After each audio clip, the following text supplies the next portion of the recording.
Now, Wayne, you did go to the to England. So how far ahead are we in that?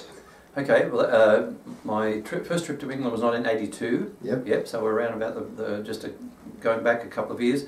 Another tough experience for me, but it was an exchange program.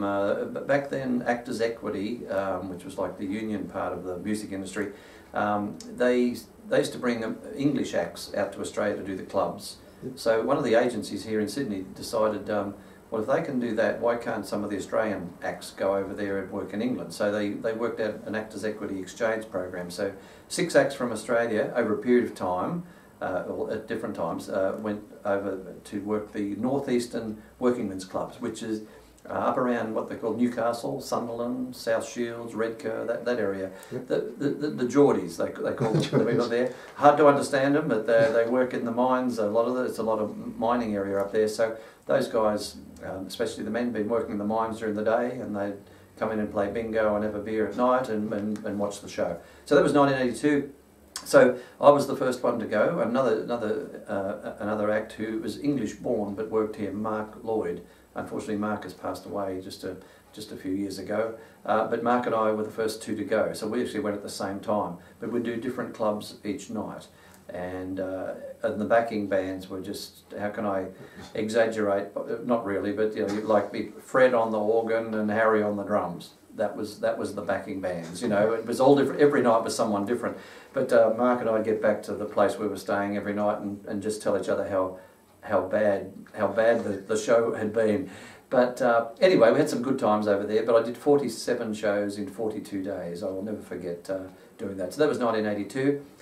Great to have gone over there. Of course, I was friends with, at that stage I'd met Frank Ifield, and of course I included some of Frank's songs in the shows over there, and some of the songs maybe that Jim Reeves had made famous, and Slim Whitman songs. So I actually went over quite well in the working men's clubs, and as a result, you know, over a period of years later, I went back and did not so much the northeastern working men's clubs, but a lot of other venues in England. So it's been good experience. You ever performed Australian songs over there? Oh yes, definitely, definitely. Oh yes, the first thing you had to do was Waltzing Matilda and everything too. But I tell you what, if there was an audience that I didn't have their attention, I'd just straight away go into Skippy.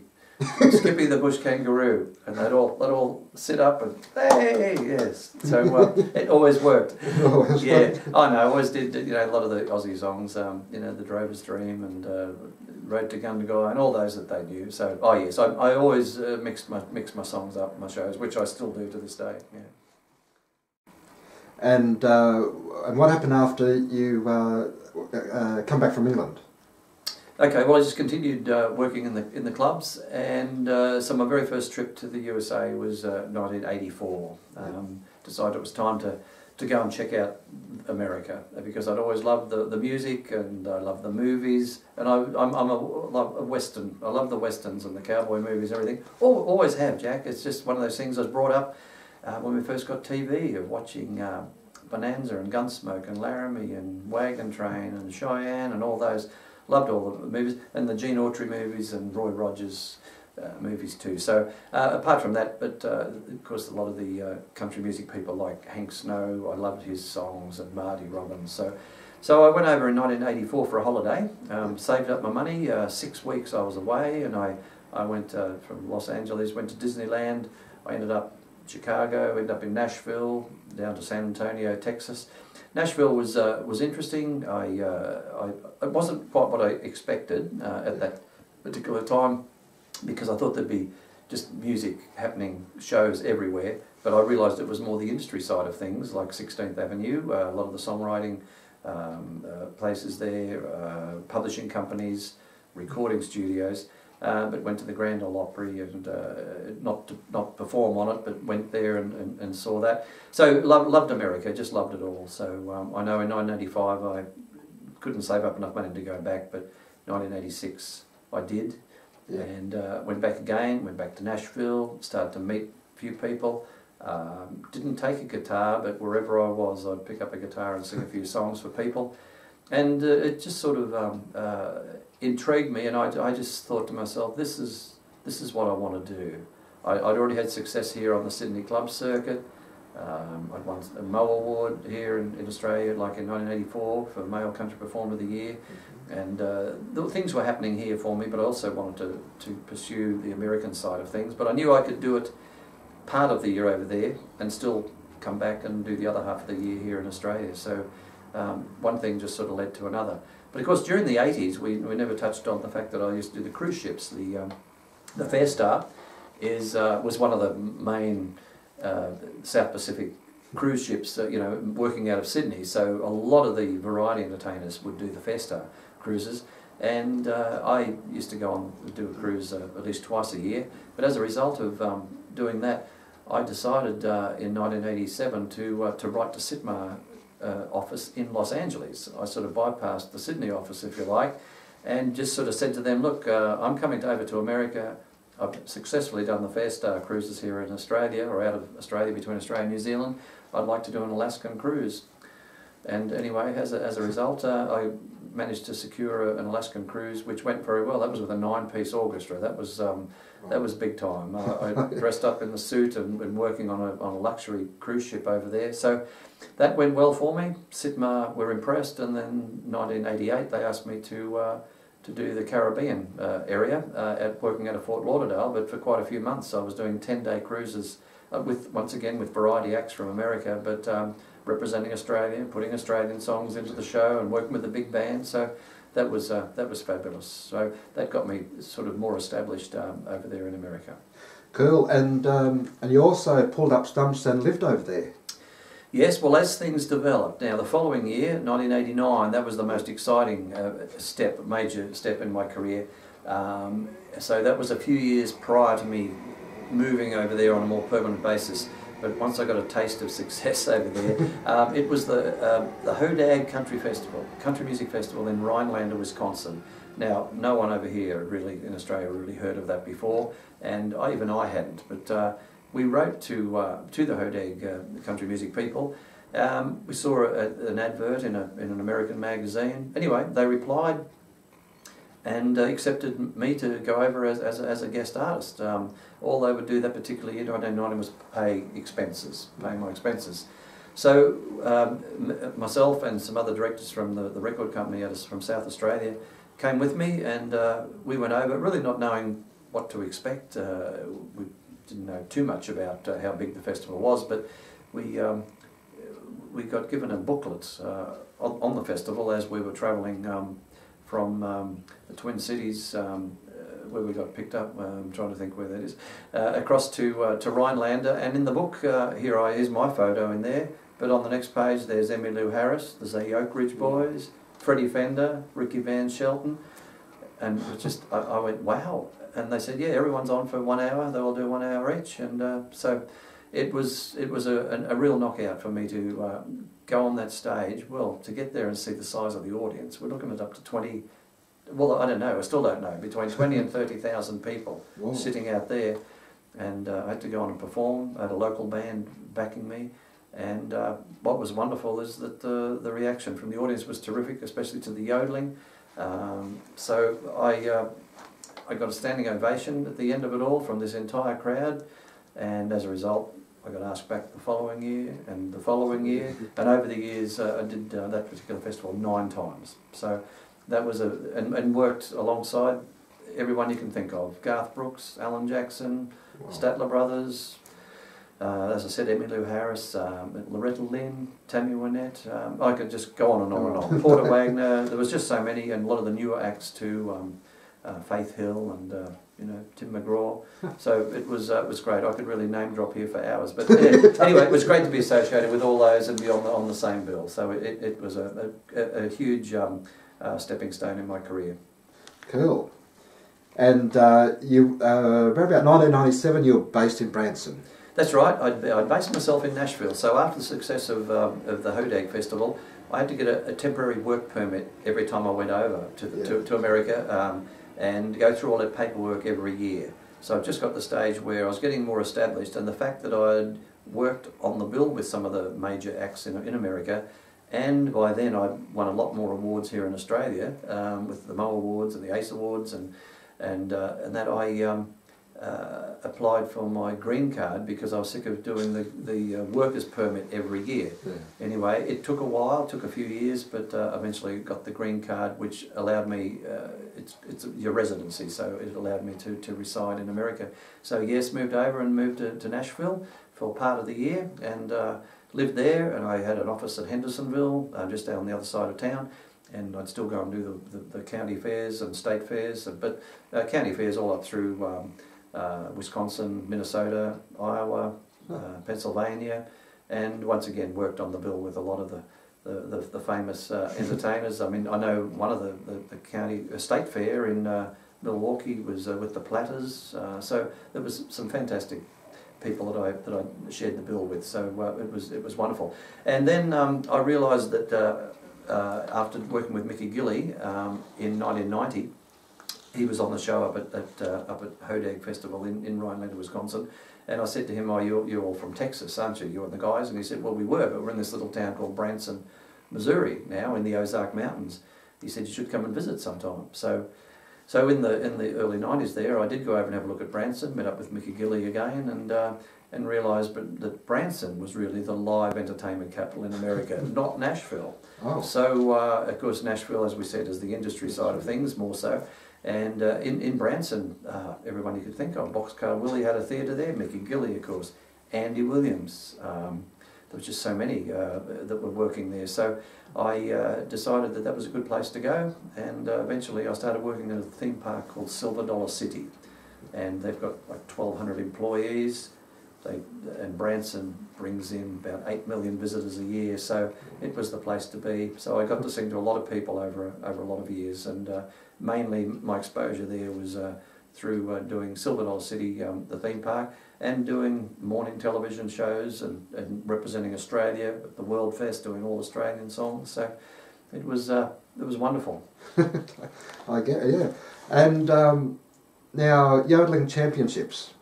Yes, that was with the Western Music Association. I said that I loved the Western music, so 1993, I think it was, went to Tucson, Arizona, drove from Nashville all the way across, and went to Tucson, and on that particular festival was Roy Rogers and the Sons of the Pioneers, and Dale Evans, of course, and old Rex Allen, the old singing cowboy himself, Sons of the San Joaquin, Waddy Mitchell. I was just in heaven. It was just fantastic. Anyway, because I was just a no name, if you like, a guest, they said, "You're a yodeler, why don't you enter the yodeling competition, that they had?" And so I did, and was very, very pleased to have won that. And Rex Allen actually presented me with the certificate, with the trophy. So excellent. That was great. Yeah, so that once again was another achievement, and it gave me another title, another string to my bow. And I went back again the following year to the Western Music Festival, and so I've been friends with a lot of the Western music folk over there for many years. So it's been fantastic. Yeah. Now, around this particular time of your career, how many songs would you have written? Only ever co-wrote one. Oh, yeah. Co-wrote? Co-wrote, yeah. I've never been a songwriter, Jack. No, that's okay. one thing that I've never done. And yeah, I'd been after doing the Alaskan cruise in 1987. I got with some American songwriters, and we told them about my experiences on the cruise and what I'd seen. So I was down as a co-writer for Alaska, You've Got It All, which ended up on my Where in the World album a few years later. So yeah, I've never ever written any songs, so I'm not a songwriter, and that's a lot of the reason why perhaps I haven't had the radio play, and I haven't been on the charting system here in Australia all these years, because I've pretty much recorded everyone else's songs. And Wayne, what happened next within America? Well, working at Branson, at Silver Dollar City, there was fantastic. So quite often their festivals they would run for almost a month, or sometimes up to 5 or 6 weeks. And so I was sort of going over to the States, having done the first part of the year, maybe from January through to about April, going to America through till about October, and then coming back home and working back here in the clubs. But it just got to the stage where Mum and Dad were getting older. Oh, aren't we all? But I mean, Mum and Dad were getting to the the really late years, and I thought it was probably time to think about finishing up and coming back home to Australia. And I'd done pretty much everything I wanted to do. I guess the one thing I never did get to do, Jack, if I do regret, and it's my career's certainly not over yet, is I never got to actually perform on the Grand Ole Opry in Nashville. But other than that, I just had a fantastic time over there of all the other achievements I had and the experience of all those years in America. And believe you me, I got criticised back here in Australia, or people had comments to make about me going over there to the Yanks. And I remember doing the Bungendore Festival many years ago, where it's so Aussie, and there was people in the audience yelling out, "Go home, Yank," to me. Dead set. Yeah, so so I have broad shoulders. I put up with all that, and but the experience I gained in the US has been absolutely fantastic, and I represent Australia all over the place, Exactly. even on television shows, all sorts of things over there, doing World Fest, at Silver Dollar City, you know, singing to thousands of people every day. So it was great. So I just went ahead. It was something I chose to do, was go to America, and I'm so glad I did. So around about 2007, I thought, okay, when did I start coming over here? So I figured I'd been coming to the States for about 23 years. And it was either go the next step and get my citizenship, becoming a citizen of the USA, and rather than just the residency, the green card, or was I going to come back to Australia? And I thought, well, you know, the family, I've stayed single all these years, but my family, I'm very close with my family, mainly all in Victoria. My brother's in Perth, Western Australia, and my sister, and there's got nieces and nephews, and I thought, no, it's time to come back home, but I might as well make it 25 years. So I did all the Farewell Wayne tours and shows in 2007, 2008, and I said 2009 is my final season in the States. So that's what I did. Unfortunately, Dad passed away in February 2009, but he knew that I was going to come back home to Australia and not live the rest of my life in America, so he was very pleased about that.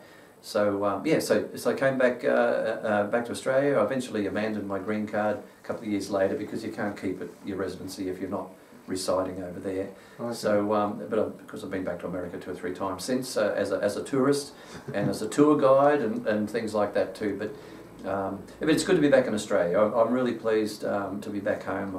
I'm getting to sing out in the country towns again, like I did in the 80s when I moved to Sydney, and I used to tour a lot with people like Gene Stafford and the Singing Kettles and Jenny Harris and Denise Morrison and Desiree Crawford, a lot of those. Just do all those little towns. Well, now I'm doing a lot of work with the Howie Brothers as a guest artist with the Howie Brothers from Melbourne, and we do a lot of tours around those little towns. And I've had people say, "Where have you been? You know, I haven't seen you for 30 years. Well, you know, I spent 25 years backwards and forwards to America, so that's the reason. But no, I love being back in Australia. I live here in Sydney, a suburb called Eastwood. It's easy to get from A to B here from Sydney.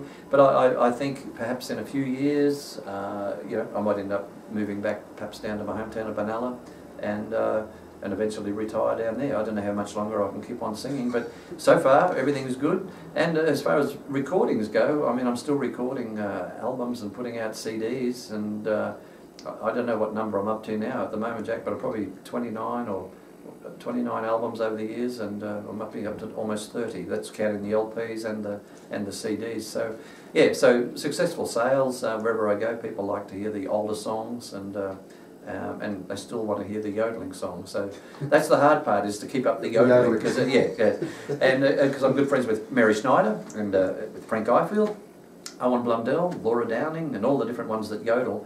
And that's the hard part, is to keep the yodeling happening as you get older. But so far so good. Oh, that's excellent. And what is your latest album? Well, strangely enough, I've always loved this Hawaiian touch of the music side of the business. Marty Robbins was a big influence on me as well, and Marty recorded some of those lovely Hawaiian albums years ago. He was based in Hawaii there for some of his military career many years ago. And because Andy Williams put out some wonderful Hawaiian albums too. So, and I've always loved the steel guitar. Oh, yes. And when I think right back even to when I was in my teens, living on the farm, I was buying Hawaiian albums as well as country albums, and it was the steel guitar that I loved the sound of. So Moving up to the present day, I recorded my latest CD, Songs of the Islands Volume 2, just last year in 2014. But in 2005, I recorded Songs of the Islands Volume 1, and that was taken on by Jasmine record company over in London, and it was released throughout the world with Jasmine, which was wonderful, and coincided with one of my tours throughout England. So everyone, of course, I called that Volume 1. Everyone since then has been saying, when is Volume 2 coming out? So right now, Songs of the Islands Volume 2 is my latest CD, and it's got some lovely songs on there, like Coconut Island, Beautiful Kauai, Honolulu Moon. There's some lovely songs on there, and it's a little touch of sort of Marty Robbins, but lovely steel guitar work from a guy called Graham Griffith, who really plays beautiful Hawaiian steel guitar here in Sydney. Cool. And I must congratulate you on your 2013 inductee on the Roll of Renown. That was a huge thrill, Jack. I really feel that's one of the most major achievements. Yes, after all these years of going to Tamworth. So I've been going to the Tamworth Festival for about 35 years. Or more, is it? Longer than that. It's been a couple of years when I've been away. I think I was in New Zealand one particular January, so I couldn't go to the festival, but I've been going up there all these years. And I've actually had people say to me, how come you never won a gold guitar? I did win those little gold statues at the Talent Quest in 1978. But the main reason is that I haven't entered or submitted my recordings for the awards. So you have to submit a particular song or in certain categories.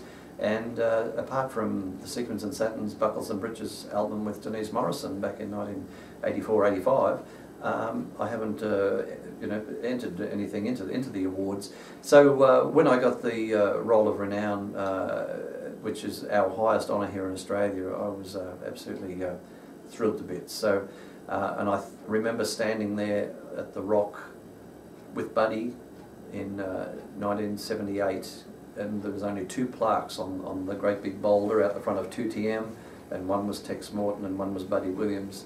And so here we are. I'm now on there as the 42nd recipient, inductee of the Roll of Renown.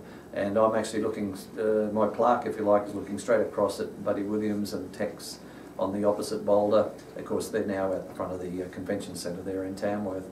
But I'm on the rock, which I'm very proud of, on the same rock with Frank Ifield. So, right. I'm in good company. So yeah, getting the Roll of Renown was a great thrill, and it's something that I can be very proud of. Now, while also in Tamworth, Wayne, in 1989 you were inducted into the Hands of Fame. That's right. Yes, that's there opposite the swimming pool where all the hands are in there. So that was an honour too. I mean, and I felt that was very early in my career. It wasn't as that well known back then, but was thrilled to bits. That was wonderful. But then, of course, all these years later, to get on the rock was even the greatest achievement. But no, the Hands of Fame has been wonderful, and I'm delighted that they're keeping it going. There's a lot of people got their hands in the concrete up there at Tamworth. And across the ditch there, you're also in the New Zealand Hands of Fame. That's right, yes, I forget what year that was, but I've been going over to Gore, to the Gold Guitar Awards over there a number of times over the years. And I've got a fan club, I've had a fan club in New Zealand for many years. I actually run the New Zealand fan club now from here in Sydney, but Lorraine Marshall ran my New Zealand fan club for many years. Of course, got the American fan club, that's still happening as well. But going backwards and forwards to Christchurch and different places in New Zealand, and especially down to Gore, I've been well accepted over there, and getting in the Hands of Fame there is that was quite a thrill as well. Yeah, I believe that was in 1994. Okay, very good, thank you. I'm glad you do your homework, Jack. Now, there's any new albums in the pipeline? Good question. My brain is starting to tick over about what am I going to do next. See, I spent a lot of time in my car, a lot of driving over these last few months. I've been over to South Australia 2 or 3 times. I've got lots of miles by myself. So while I'm in the car driving, that's when I do my thinking forward. So yeah, I hope to record another album and have it available next year, possibly round about maybe around about April or May. A lot of work's got to go into it. I don't really know, I can't really give you any clues at this stage, but I've got a few songs in mind, and once again they'll be songs that have been around for a while, but ones that I've always wanted to record. So and I have to obviously think of my market, because my market is definitely the more mature age group, if I can say so, and so I've got to record something that I know that they'll enjoy and that will sell well. Now, I heard an interview with the English broadcaster Paul Hazel. That's it. Yes. Yes. Paul Hazel over in near London at Sussex. Yes. And you had a lovely phone call from Mary Schneider. Oh, that's right. Now, and I think it was Paul that I think they brought up the question of when are you and Mary going to record an album together? That would be wonderful. Mary and I have talked about it over the years, but I don't know whether that's going to happen. I see Mary, once a month usually. Catch up with Mary if I can, and she still looks wonderful and still sounds great, and she's had some wonderful albums out over the years, and especially some of those big ones with the big orchestras and everything she's done with Tommy Tico's orchestra. But great yodeler. But it would be nice. But you never know. You know, down the track we might even, at least if it was one song, we got to put together on an album. That's it's a thought, Jack, and we have talked about it. Oh, cool. And to sum it all off, Wayne, so what would be your highlight of your entire career? There's just so many. There's just so many. I think probably the biggest achievement would most likely be the Hodag Country Festival, Rhinelander, Wisconsin, especially the first time I did it. 1989, greatest thrill of my life to get that sort of reaction from an audience, and they didn't know me. I went on, as I said, Emmylou Harris was on the show, the Oakridge Boys, Freddie Fender, Ricky Van Shelton, and we all did an hour each, and the reaction that I got that particular year was probably one of the best reactions of the whole festival. So, and each time I did it after that, it was absolutely fabulous. But the thrill of that first time was great. And we've already touched, of course, on the fact that I toured with Buddy Williams and lived in America, been to England, New Zealand, done the cruise ships, recorded all these different albums. I think my whole career has been a highlight. It really, when you sum it all up. And the fact is, I've got to do something for a living that I love doing, love being on stage, love performing, love meeting people, and I think that's. I've been very lucky, very fortunate that I've been able to do it all these years, and I just recently turned 60, so the years are going by, but I've still got a few years to go, I think. I hope. Yeah. Well, Wayne Horsburgh, thank you very much for this interview. Jack, you're very welcome. Thanks for making the effort, and nice to talk to you, and I hope you've enjoyed hearing a little bit more about my career than perhaps what you already knew. Oh, it'll be a pleasure. Thanks, mate. Thank you.